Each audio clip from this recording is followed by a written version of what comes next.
Hello, I'm Lauren and I'm just going to give you a little talk through about my BTEC Creative Media Unit 3 project called Research Techniques in the Creative Media Industries. For this project, I'm going to focus on the BBC Three television programme People Just Do Nothing. So first of all, I'm just going to give you a little guide through about some research techniques used. So we've got quantitative research here, and quantitative research is research which is collected and data is absolute. By this, I mean that the data is in figures. This is good because it allows you to compare data figures in graphs and statistics. Examples which can be related to People Just Do Nothing can include programme ratings. Programme ratings are very useful as they evaluate the content and report the sustainability of TV programmes. These are used by producers. They can help to see whether the TV programme or film or any media which is displayed on TV or radio should be carried on and whether the content is sustainable. Barb and Raja. These stand for different things to do with data gathering agencies. They commission research companies to provide audience viewing figures and other services. These are used, again, by production companies to see the sustainability of their television programmes. They can also be used by advertising agencies to see what television channels and what times they should advertise on to focus on their target audience. As a TV show, People Just Do Nothing is aired on BBC Three. It is important to analyse the BBC Three website hits. BBC Three is a bit different as recently it's turned to an online-only service. This means that anyone who wants to view People Just Do Nothing will have to go through the BBC website. Analysing the BBC website hits will allow the producers to see how many views the People Just Do Nothing show is getting, their viewing habits, whether they're watching the series on repeat, whether they're viewing other things as well, or whether they are just like a one-off visitor and they don't have an account. And it will also allow the monitoring of the website hits and the advertisements which are going on as well at the same time. So the other thing is qualitative research. Now this is actually usually taken out after the quantitative research because qualitative research actually has to be created. This means it's more suitable for what you're actually doing because you have created this research and it's purely for you. Whereas quantitative research is collected by somebody else, so it's a lot more broad to what you're doing.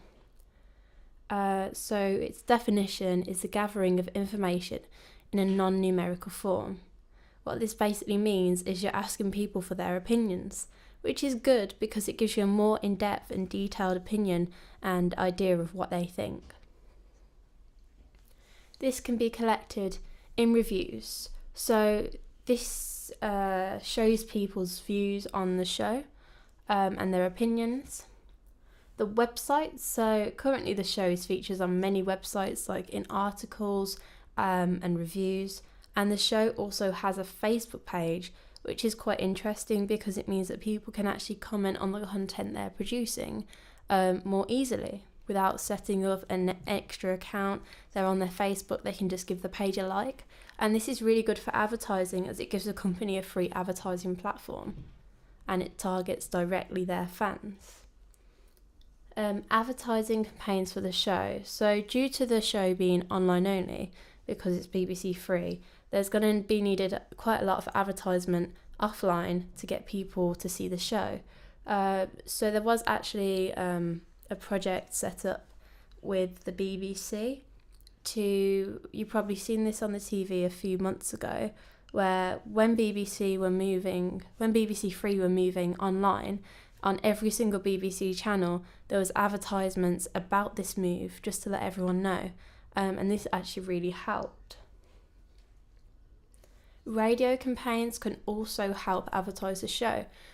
It's quite unique for the BBC, as because they have so many different radio stations, it's quite cheap for them to do this, and it can reach so many people because the amount of people who listen to BBC Radio 1, BBC Radio 1 Extra, and the rest of them is astonishing.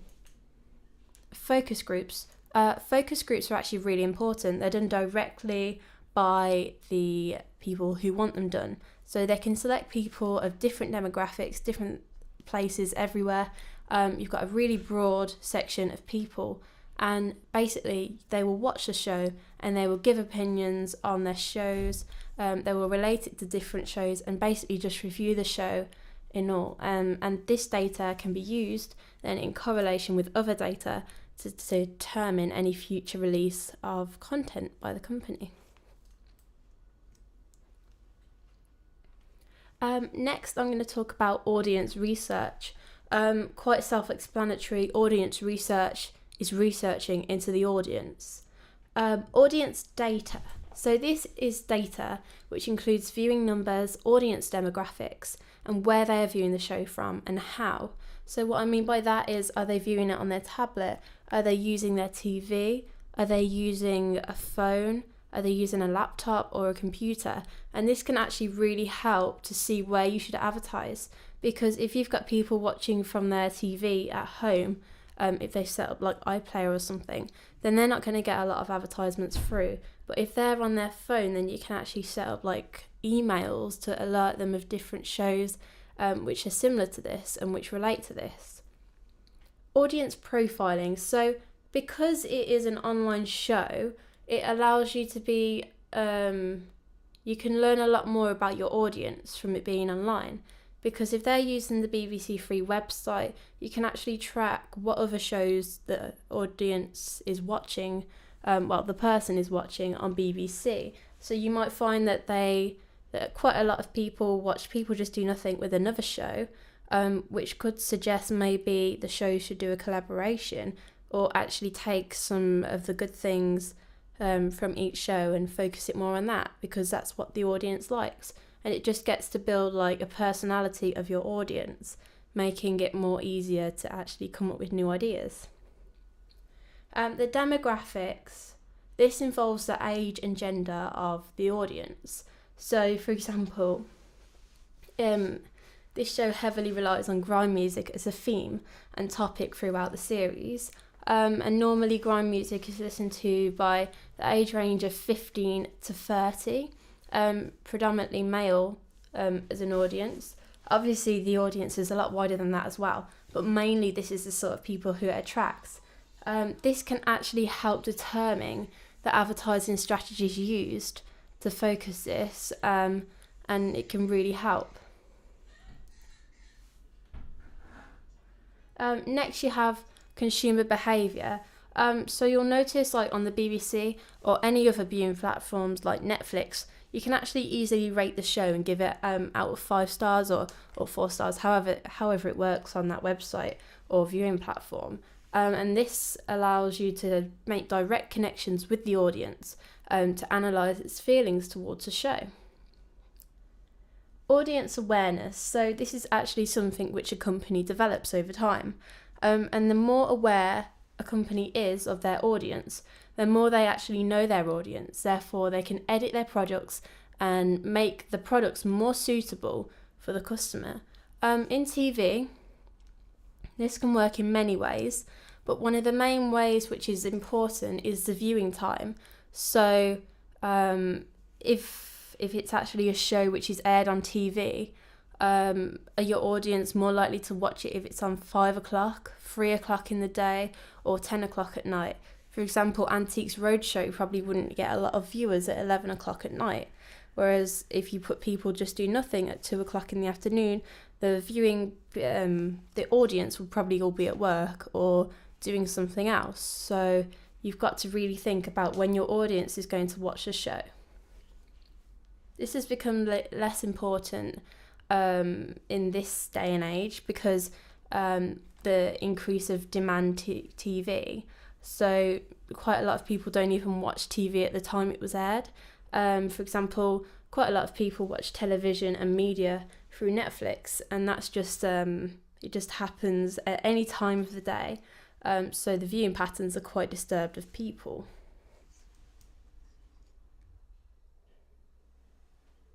So why you should conduct audience research?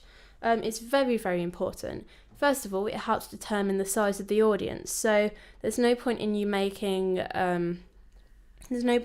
investing loads and loads of money if your audience is very, very small, because you're not going to make the profit back if you're selling a product or if you're going on ratings.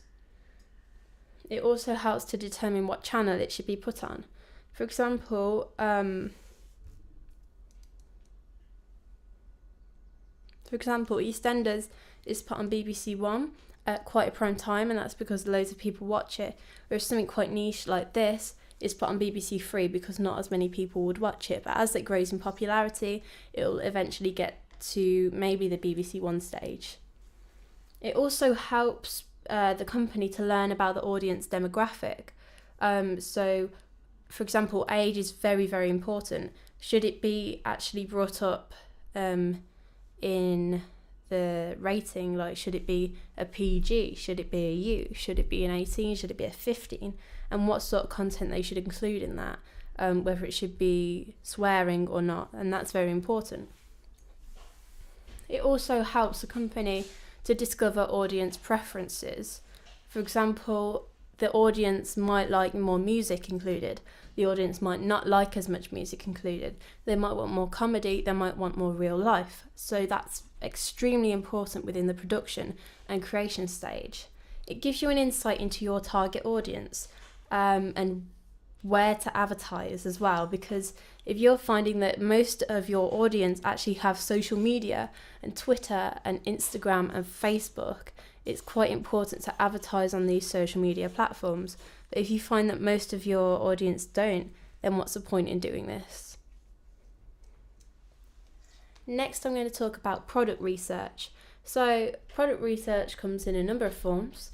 First of all, you've got product marketing. So this is a study which is used to conclude where the product should be sold, what the product should be, its cost, and also its place of advertisement. So yeah, that is very, very important, because if you're selling it in the wrong place that your audience isn't going to go to, then you're not going to make any money from selling that product. Also, if it's out of the price range of your audience, then they're not going to pay that, so the product will not be successful. And it really needs to be targeted to your target audience, because especially if the product or creation content is niche, you're not going to attract many other people. So it's very, very important. Competition is another thing that's established in product research. So with TV, this includes channels such as ITV and Channel 4, and these rival to the BBC.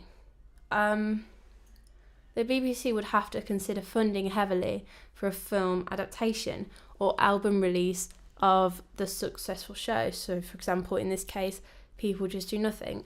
And they've got to consider, would People Just Do Nothing compete with other channels? The BBC actually did this with their film release of the former TV series Bad Education, and that actually was quite a big hit in the cinemas last year. And yeah, it was a really good movie, and it featured Jack Whitehall, and he's actually quite a successful standalone comedian too. So yeah, that was quite a success. But was it as big as The Inbetweeners for Channel 4? Probably not, no. And actually the Inbetweeners movie was released a second time for The Inbetweeners 2.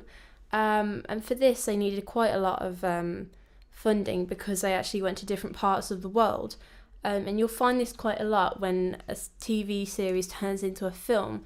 They tend to make it a bit bigger and a bit better and go further out into the world.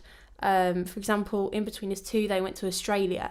Obviously, the cost of that must have been pretty heavy, because you've got to get all of your production team, all of your actors and all of your cast to Australia. You've got to try and find the right places there as well, so you can't really do that in the UK. You have to make trips over there before filming even begins. So quite a lot of funding is needed for that. So you've got to be careful that you're production is actually going to make a substantial profit. Competitor analysis. So this sort of comes with the competition part. You'll find that many different companies will analyse their competitors really like a lot for this, because they can learn from their mistakes, they can make their product better, they can just maybe follow the successful bits as well, and then get an idea of budgeting because someone's already done something similar to what you're going to do, which is actually really good.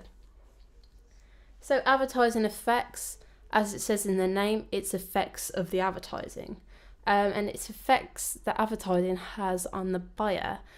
So it's buyer habits and audience choices. So if you're making your advert more suited to the target audience, it's going to have a better effect. So why should you conduct market research? It's very important, as it equips a business with data to make informed decisions for the business to help innovation and growth. So it does this by using the 4 Ps.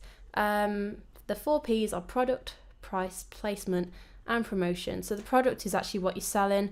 Is it right for your market, basically? The price, again, is it in the target audience budget? Will they be able to afford it? Will they want to afford it? And is your product actually worth the price you're selling it for?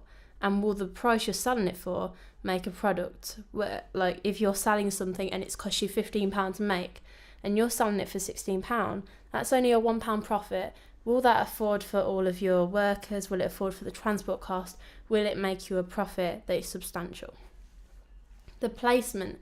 So where are you actually going to sell it? Are you going to sell it online? Are you going to sell it in stores? What's going to happen? And if you do sell it online, will people actually look for it online? Will people buy it offline? Will your audience actually want to buy things offline? Or if you sell it in store, will the people you want to sell it to go to that store? Will they pay for it? Will they see it? And will they want to buy it? Again, promotion, this is where you actually advertise your product. So if you're advertising to a completely different audience to your target audience in the wrong place, then you're not going to get many sales because your actual target audience isn't seeing it, and the audience you are advertising to, they're not bothered about your product and they probably won't buy it. So it's just a waste of promotion. If you conduct your market research regularly, then the business can keep up with the dynamics of the economy, because it's nature for the economy to change highly, which it's going to do anyway, so you better keep up to date with it. Another type of research, you've got production research. So this involves quite a few things, as you can probably see from the slide. I'm just going to give a little brief description of content which is involved with production research. So the content. So the film release of People Just Do Nothing would need a very similar story, well, not too similar, but a similar lineup to the series before, but instead maybe focus on a bigger event. Some ideas I came up with myself was maybe a world tour for Corrupt FM, as that would be quite interesting for the audience as well to see them travel around the world rather than just stay in the UK. Or maybe going back in time to focus on how the team met up and how their childhoods were like. Maybe that would be something that the audience would be interested in.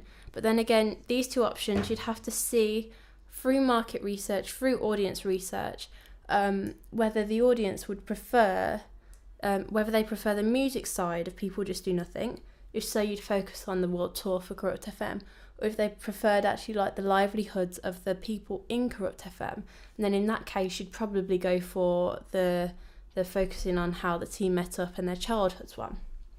The viability. So this the release of the film and an album is quite viable, as the show already has a big fan base and it's on the BBC, and loads of people like the BBC. This makes it likely to be profitable, and it makes it more likely for the BBC to invest more money into the production. So the costs can vary highly for this. So depending on the size of the production team needed in each location, and the production will cost, the cost will vary. And a little idea I had, if they went for the world tour for Corrupt FM option, then you could actually do concerts whilst touring for the film. So the film could actually feature real life concerts.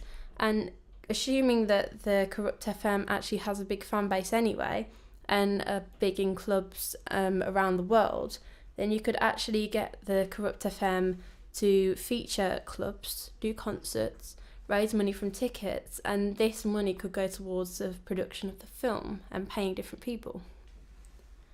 Finance, the money will come from the BBC. Placement media, so the film could be advertised on social media, radio, BBC websites, and film pages and shows. And also for guest appearances of the cast could be made on TV shows and radio shows. For example, BBC One Extra. I know they've already done a few appearances on this and it's been a success, so why not do it again, but for the film? Digital resources. So due to the filming being done in a similar way to the TV programme, because that's been a success already, similar, if not the same resources could be used to film the film. So this would maintain the original feel to the actual original series production, but it would also keep the cost lower as you don't have to buy production again. Sorry, I didn't mean to forward onto that slide then. Personnel. So obviously the whole Corrupt FM cast would need to be in the feature film because that's what people want to see. They want to see the cast. But also a guest star could be involved too. So I know that Corrupt FM and People Just Do Nothing already have links to Craig David. Or maybe I was thinking a bigger grime artist like Stormzy. He's quite big at the minute and he has a massive fan base. So if he was in a film, not only would you get the Corrupt FM fans, but you'd also get the Stormzy fans. So again, depending on the option chosen, the location will differ. But if you're going on the tour option, then you'll need to get quite a few tour locations lined up. For example, like Ibiza, Amsterdam, New York, Paris and London. And you'll need to travel to these, which will create quite a lot of expenses. But if you focus the tour, maybe instead of a world tour, just a European tour, then you can actually use a coach, which is quite cheaper because then you don't have to pay for the planes to take the equipment and also all the cast. So maybe a European tour would be more viable. Copyright. So obviously you're going to need to pay for copyright. If you're using other people's music in the film, you're going to need a license for that. And also, if the script has been written by somebody else, then you're going to need to pay them the copyrights to use that script. So you pay the writers and the producers. Moving on to primary research. So this is research that you've collected yourself, so it can be called new research.